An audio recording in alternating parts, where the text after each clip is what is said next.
സസ്പെൻഷനിൽ തീരും. ഡീബാർ ചെയ്യണ്ടോ? ഇവർ പഠിക്കാൻ അർഹരാണ്. സസ്പെൻഷനിൽ തീരില്ല. സസ്പെൻഷനിൽ തീരേണ്ട ഒരു കാര്യമല്ലല്ലോ അത്. ആ സസ്പെൻഷനിൽ തീരില്ല. അതിൽ സ്വീകരിക്കാവുന്ന പരമാവധി നടപടികൾ സ്വീകരിച്ചിരിക്കും. അത് മറ്റുള്ളവർക്കും ഒരു സന്ദേശമായിരിക്കും. ഒരു കാരണവശാലും ഇതെങ്ങനെയാണ് ഇങ്ങനെയൊക്കെ ചിന്തിക്കാൻ കഴിയുക? മനുഷ്യ മനസ്സിന് ഇങ്ങനെ ചിന്തിക്കാൻ കഴിയുമോ? അത്ര അതിക്രൂരമായിട്ടല്ലേ ചെയ്തിട്ടുള്ളത്.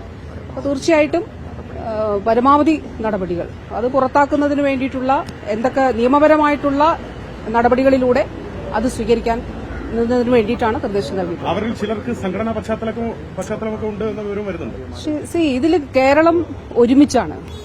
കേരളം ഒരുമിച്ചാണ്.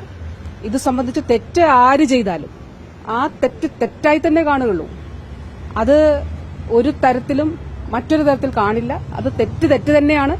അത് ക്രൂരമല്ല, അതിക്രൂരവും അതിന്റെ അപ്പുറത്തുമായിട്ടുള്ള പ്രവൃത്തിയാണ് അവിടെ ഉണ്ടായിരിക്കുന്നത്. അപ്പൊ തീർച്ചയായിട്ടും ആ രീതിയിൽ തന്നെ നടപടി ഉണ്ടാവും. നമ്മുടെ ഹോസ്റ്റലുകളിൽ ഇത്തരത്തിൽ റാഗിംഗുകൾ ഇല്ല.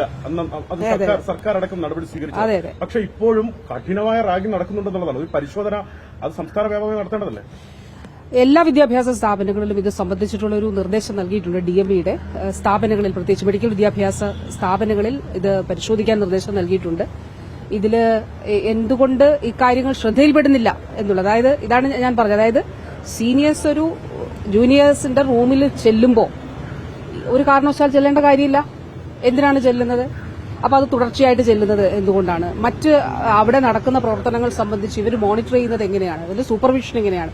ഇക്കാര്യങ്ങളെല്ലാം എല്ലാ ഹോസ്റ്റലുകളിലും പരിശോധിക്കാൻ നിർദ്ദേശം നൽകിയിട്ടുണ്ട്. പ്രത്യേകിച്ച് ഈ സംഭവം നടന്ന ഈ കോട്ടയത്തെ ജനറൽ നഴ്സിംഗിന്റെ വിദ്യാർത്ഥികൾ താമസിക്കുന്ന ഹോസ്റ്റലിൽ അത് കൃത്യമായിട്ട് പരിശോധിക്കുന്നതിനും നടപടി സ്വീകരിച്ചിട്ട് അത് റിപ്പോർട്ട് ചെയ്യുന്നതിനുമാണ്. ഇനി ഡിഎംഇ തലത്തിൽ സ്വീകരിക്കുന്നതിനപ്പുറത്ത് ഗവൺമെന്റ് സ്വീകരിക്കേണ്ട നടപടിയാണെങ്കിൽ അത് റെക്കമെൻഡ് ചെയ്യുന്നതിനും വേണ്ടിയിട്ടുമാണ് നിർദ്ദേശം നൽകിയിട്ടുള്ളത്. ഇത്രയും വലിയ സംഭവം നടന്നിട്ടും ആരും പരാതിപ്പെട്ടില്ല എന്ന് ലഘൂകരിക്കുന്ന മറുപടിയാണ് പ്രിൻസിപ്പൽ തന്നത്. അതൊന്നും അംഗീകരിക്കാൻ കഴിയുന്ന കാര്യമല്ല. പരാതിപ്പെട്ടില്ല എന്നുള്ളതല്ലല്ലോ. അതാണ് പറഞ്ഞത്. ഇവിടെ ക്യാമറകൾ ഉൾപ്പെടെ സ്ഥാപിച്ചിട്ടുണ്ട്. ഞാനപ്പോൾ പ്രാഥമികമായിട്ട് ഞാൻ അന്വേഷിച്ചപ്പോൾ ഞാൻ മനസ്സിലാക്കിയത് അവിടെ ക്യാമറകൾ ഉൾപ്പെടെ ആ കോറിഡോറിൽ ഉൾപ്പെടെ ഉണ്ട്. അപ്പൊ അവിടെ എന്ത് കാര്യങ്ങൾ എങ്ങനെ നടക്കുന്നു എന്നുള്ളത് മനസ്സിലാക്കാനായിട്ട് സാധിക്കും. പ്രത്യേകിച്ച് റാഗിംഗ് നിയമമൂലം നിരോധിക്കപ്പെട്ട ഒരു സാഹചര്യത്തിൽ, റാഗിംഗ് ഒരു കാരണവശാലും നടക്കാൻ പാടില്ലാത്ത സാഹചര്യത്തിൽ ഈ ഫസ്റ്റ് ഇയേഴ്സുമായി ബന്ധപ്പെട്ടിട്ടുള്ള കാര്യങ്ങളിൽ ആ തരത്തിലുള്ള മോണിറ്ററിംഗ് നടന്നിട്ടുണ്ടോ എന്നുള്ളതാണ് പരിശോധിക്കാനായിട്ട് ഡിഎംഇയുടെ അടുത്ത് പറഞ്ഞിരിക്കുന്നത്. JDNE ഉൾപ്പെടെയുള്ളവരാണ് അവിടേക്ക് പോയിരിക്കുന്നത്. ഈ അധികൃതർ നൽകുന്ന വിശദീകരണം, അതായത് തങ്ങൾ അറിഞ്ഞില്ല എന്ന വിശദീകരണം, അത് വിശ്വാസയോഗ്യമല്ല എന്നാണ് മിനിസ്റ്റർ ഉദ്ദേശിക്കുന്നത്. അല്ല, ഇത് പരാതിപ്പെട്ടില്ല എന്ന് അവർ പറഞ്ഞു എന്നുള്ളതാണ് മനസ്സിലായത്. പക്ഷെ പരാതിയല്ലല്ലോ. പരാതി വരുമ്പോൾ മാത്രമല്ല, നമ്മളൊരു ഹോസ്റ്റലുമായിട്ട് ബന്ധപ്പെട്ട്, പ്രത്യേകിച്ച് ഫസ്റ്റ് ഇയർ സ്റ്റുഡൻസ് താമസിക്കുന്ന ഇടവുമായി ബന്ധപ്പെട്ട് അത്തരത്തിലുള്ള പ്രവർത്തനങ്ങൾ നടക്കുന്നില്ല എന്നുള്ളത് കൂടി ഉറപ്പാക്കണമല്ലോ. അതാണ് ഞാൻ പറഞ്ഞത്. അവിടെ സംവിധാനങ്ങൾ ഒരുക്കിയിട്ടുണ്ട്. ഇത് റാഗിംഗ് ഉൾപ്പെടെയുള്ള കാര്യങ്ങൾ നടക്കാതിരിക്കുന്നതിന് വേണ്ടി, അത് മോണിറ്റർ ചെയ്യുന്നതിന് വേണ്ടിയിട്ടുള്ള സംവിധാനങ്ങളുണ്ട്. അപ്പൊ അത് ഉത്തരവാദിത്തപ്പെട്ടവർ അത് ചെയ്തിട്ടില്ലേ എന്നുള്ളത് പരിശോധിക്കും. മിനിസ്റ്റർ, പത്തനംതിട്ടയിലൊരു ഇഷ്യൂ കൂടി. മിനിസ്റ്റർ CPMലേക്ക് സ്വീകരണം ഒരുക്കിയ ക്ഷണിച്ച മിനിസ്റ്റർ കൂടി പങ്കെടുത്ത ചടങ്ങിൽ പങ്കെടുത്ത ശരൺചന്ദ്രനെ ഇപ്പോൾ ഒരു വർഷത്തേക്ക് കാപ്പ ചുമത്തി ജില്ലയിലെ നാട് കടത്തിരിക്കുകയാണ്. മിനിസ്റ്ററാണ് ഇയാളെ മാലയിട്ടുകൊണ്ട് ആ പാർട്ടി ക്ഷണിച്ചത്. അത് വലിയ വിവാദമായിരുന്നു. അയാൾ വീണ്ടും പോലീസ് തന്നെ ഒരു വർഷത്തേക്ക് ജില്ലയിൽ ഡീപ് മാറിയിരിക്കുകയാണ്.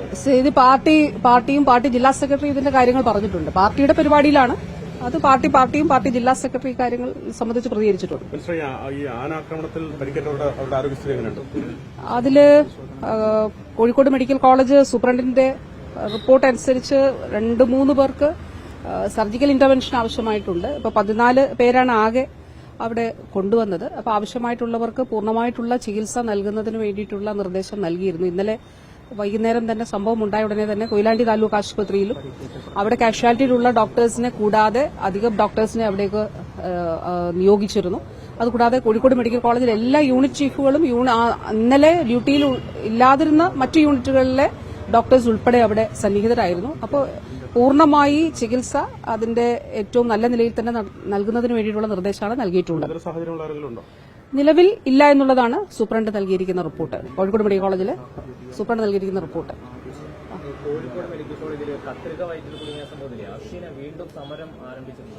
ഇതെല്ലാം ഞാൻ നേരത്തെ തന്നെ പറഞ്ഞിട്ടുണ്ടല്ലോ. 2010 കുറെ വർഷങ്ങൾക്ക് മുൻപ് നടന്നൊരു സംഭവത്തിലാണ്. അത് ഈ സർക്കാരിന്റെ കാലഘട്ടത്തിലാണ് അത് കണ്ടുപിടിക്കുന്നത് എന്നുള്ളതാണ്.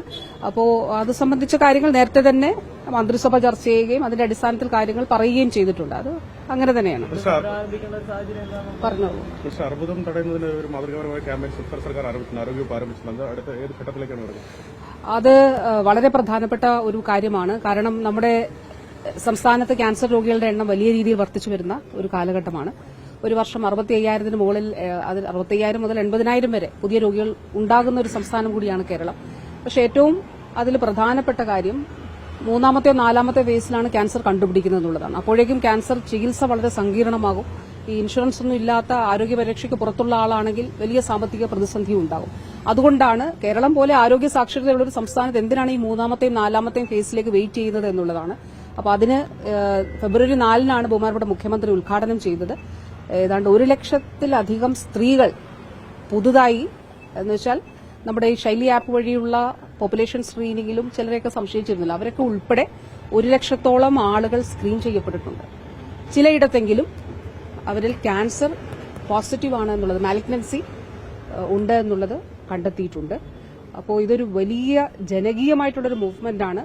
അതിൽ എല്ലാവരും പങ്കുചേരുന്നുണ്ട്. ഇപ്പോൾ സംഘടനകളും ഒക്കെ തന്നെ ഇതിന്റെ ഭാഗമായിട്ടുണ്ട്. ഇതിൽ നിയമസഭയിൽ ഉണ്ടായിരുന്നു. ഇപ്പോൾ അടുത്ത ദിവസം ടെക്നോ പാർക്കിൽ നടക്കാൻ പോകുന്നു, ഇൻഫോ പാർക്കിൽ നടക്കാൻ പ്രത്യേക ക്യാമ്പുകളും ഇതിന്റെ ഭാഗമായിട്ട് നടക്കുന്നുണ്ട്. എല്ലാ കുടുംബാരോഗ്യ കേന്ദ്രങ്ങളിലും താലൂക്ക് ജില്ലാ ആശുപത്രികളിലും മെഡിക്കൽ കോളേജും RCC MCC ഉള്ളിടങ്ങളിലെല്ലാം തന്നെ സ്ക്രീനിംഗ് സൌകര്യം ഒരുക്കിയിട്ടുണ്ട്. പ്രൈവറ്റ് ആശുപത്രികൾ, പല പ്രൈവറ്റ് ആശുപത്രികളും ഫ്രീ ആയിട്ട് ചെയ്തു കൊടുക്കാൻ ഞങ്ങൾ റെഡിയാണ്. അവരെ വിളിച്ചിരുന്നു. അപ്പോൾ അവര് ആ മീറ്റിംഗിൽ തന്നെ അവരത് സൌജന്യമായി ചെയ്തു കൊടുക്കാൻ തയ്യാറാണെന്ന് പറഞ്ഞിരുന്നു. ലാബുകൾ പകുതി റേറ്റിന് ഞങ്ങൾ ചെയ്തു കൊടുക്കാം എന്നുള്ളത് പറഞ്ഞിരുന്നു. കാരണം പ്രൈവറ്റിന് പോകേണ്ടവർക്ക്, സർക്കാർ മേഖലയിലുള്ളവർക്ക് BPL വിഭാഗത്തിന് മുഴുവൻ അത് ഫ്രീ ആയിട്ടാണ് ചെയ്യുന്നത്.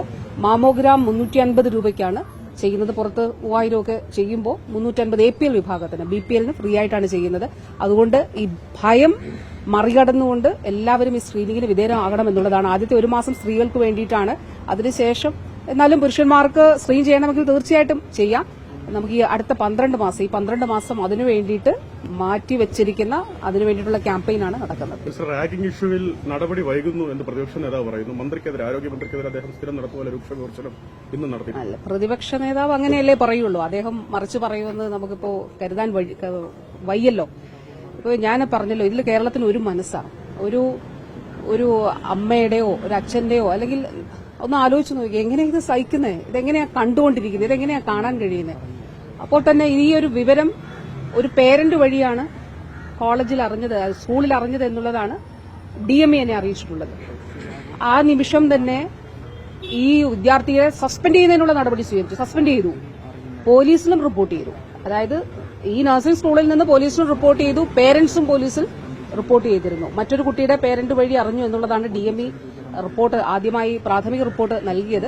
അതിന്റെ മറ്റു കാര്യങ്ങൾ, അതായത് ആദ്യം സ്വീകരിക്കേണ്ട നടപടി സ്വീകരിച്ചിട്ടുണ്ട്, സസ്പെൻഡ് ചെയ്തിട്ടുണ്ട്.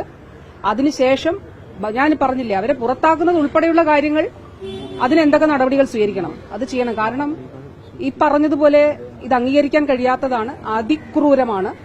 പരമാവധി ചെയ്യാൻ കഴിയുന്നത് ചെയ്യും. ഈ മെഡിക്കൽ വസ്തുക്കൾക്ക് ഇവരെ എവിടെ നിന്നാണ് ഈ ലോഷനൊക്കെ ഇതിനൊക്കെ ഉപയോഗിക്കുന്നുണ്ട്? ചില പഠിക്കാനായിരിക്കും സ്റ്റുഡൻസ് അല്ലേ, നഴ്സിംഗ് സ്റ്റുഡൻസ് അല്ലേ, അവരും ഇതിന്റെ ഭാഗമായിട്ടുണ്ടല്ലോ. അതെല്ലാം പരിശോധിക്കും, അതെല്ലാം ഇതിന്റെ ഭാഗമായിട്ട് പരിശോധിക്കും. ശരി.